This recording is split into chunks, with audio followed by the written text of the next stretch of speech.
లక్ష్మణుడు నా అన్న పరాక్రమం నాకు తెలుసు అని ఆయన వెంటనే ఒక దృశ్యం గుర్తొచ్చా. ఇంత పరాక్రమవంతుణ్ణి ఎవరూ ఏమీ చేయలేరంటే ఆ తల్లి నమ్మలేదు. వెళ్ళు వెళ్ళు లక్ష్మణ అని నా ప్రాణం తీసేసింది. ఆయనకు వచ్చింది అలా కన్నీటి పొరపాపకు లక్ష్మణుడు.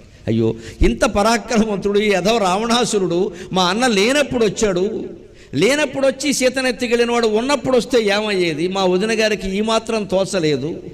నీకు తెలియదమ్మా, హా లక్ష్మణ హా సీత అని వాడు రాక్షసుడు అరుస్తున్నాడు. మా అన్న పరాక్రమం నీకు తెలియదమ్మా. శివధనుర్భంగం ఒక్కటే నువ్వు చూసావు తల్లి, తర్వాత మేము చాలా చూసాం.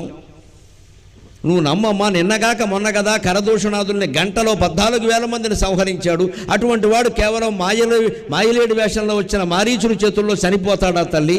వాడో మాయగాడు అరుస్తున్నాడు, నా మాట నమ్ము తల్లి, నేను వెళితే నీకు ప్రమాదం అంటే తెలియకుండా ఆవిడ తల్లి నమ్మకుండా ఆ ఆవేశంలో భర్త మీద ప్రేమలో మరిదిని అనకూడని మాటలన్నీ అని పంపించింది.